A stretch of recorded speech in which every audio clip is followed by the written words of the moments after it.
Hello everybody and welcome back to another installment of Evil Ted Talks, where I answer your frequently asked questions. Hey Ted, where'd you get that head form from? And is that a head cast of you? Well, actually that head form I'm working with is a life cast off of an actor. And his head's a little bit bigger than mine, so I thought it was perfect for me to build a helmet off of. And for you people out there who don't have a head cast, you can do aluminum foil duct tape pattern off your own head. Definitely get a friend you can trust to do that with. But sometimes it has a tendency to run a little snug, which I do a video right here, Evil Ted Talks, where I talk about sizing, where if you make the pattern, it's a bit too tight on you, you can actually take your paper pattern and make it just a little bit larger to compensate for that. But I do have links for head cast you can buy, and if they're not exactly your size, you can actually pad them with L200 to make them a little bit closer to your dimensions. But if you're really gung-ho and want to do a life cast, check out my friend Bill Duran's video on how to make a life cast on the link below. He'll walk you through step by step. If I can't get plastic dip or latex, what other alternatives do you have to seal foam with? Well, I have a video, Tools of the Trade, you can watch right here, and I talk about the different techniques. But in that video, at that time, I didn't know about, but I also discovered, is Weldwood. This Weldwood contact adhesive, it's water-based, and it's actually perfect alternative to sealing foam. It's non-toxic.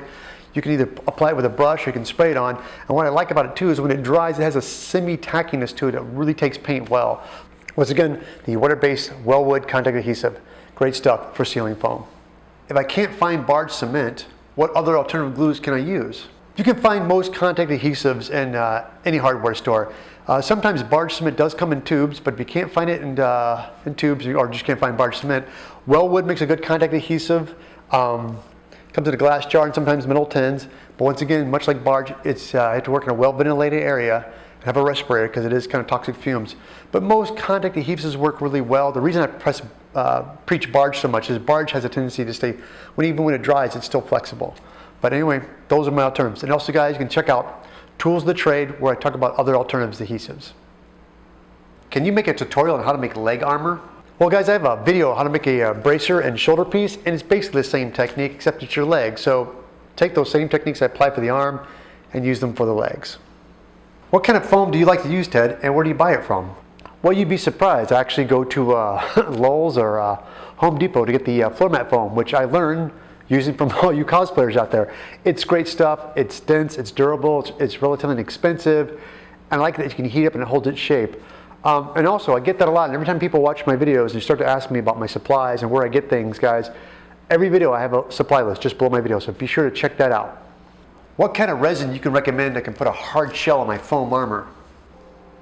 Well guys, I get this question a lot. It's foam fabricating. You're making things out of foam, and you seal it and you paint it and you make it look rigid. You can put metal, chips and skip. It's all about your paint job and making something look rigid. This preoccupation with taking a foam helmet and putting hard resin on to make it hard is a recipe for disaster. You're just gonna put it on, it's gonna cure, get thin, hard, and you're basically making a giant eggshell. Thin, hard shell with a soft center, and it's gonna crack and split. And once it cracks and splits, you can't fix it. It just keeps cracking and splitting. So my answer to that is no. Do not put resin, hard urethane resin on foam. It's a recipe for disaster. There's flexible urethanes out there. If you're gonna do something coating, make sure it's flexible, but anything rigid, it's not gonna work, so don't do it. I really like this Destiny armor I wanna make. Can you do a video on that? As I like to say, costume building is problem solving. And it's just me in my shop, guys, and I'm not gonna be able to build everything under the sun and every costume character, every Star Wars thing that you guys want me to build. Because I tell you what, I've been getting images from people sending me pictures of these great costumes, and they write to me and say, this is my first cosplay build. I'm like, oh my gosh. So if they're getting it, you can get it. Trust me, it takes time. There's a little bit of a hump to get over, and sometimes you get people kind of lose their steam, and you're building something, the harder you try, and you're not getting it, you get frustrated. But the thing is, you guys gotta stick to it. You will get it. It takes time. If you have the passion, the ambition, the drive to make a costume, you will figure it out. It's just foam, guys, and you can do it. So that's why I make these videos, so you guys can make stuff yourself. I'm making this new helmet, and I want to have a clear face shield on it. How would I go about making that? Well, it seems to be a recurring theme with most helmets is having a cool visor. And in Hollywood, they would usually sculpt it and mold it and vacuum foam it. And granted, that gets very expensive.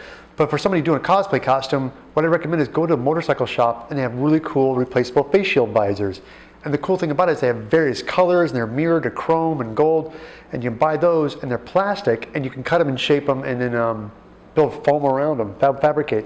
And if it's not bending too much, you can also take a little bit of a heat gun to it and shape it to your little bit more tail if you like. But once again, there's best way to go for making a face shield. That's a really cool prop. Can you make that out of different material? Yes, I could. I've worked with a lot of stuff, guys. I worked from Sintra, plastic, vacuum form, fiberglass, resins. Worked with a lot of different stuff, but for me, I just like preaching the foam thing because it's relatively inexpensive and therefore you guys can do it at your home and it's easy to work with. So yes, I like foam and like showing you guys how to build stuff with foam. Where did you get your male body form from and where can I get one? Well, that plastic male body foam I work with, I bought it at a mannequin store, but I am happy to tell you guys right now, Amazon's selling male and female body form dress forms to work from. They're fantastic and they're great prices. As a matter of fact, help me by shopping through my link below, guys, and you get yourself a male and female body form shipped to you right from Amazon. Hey, I really like watching your videos. Are you ever going to come to my con someday?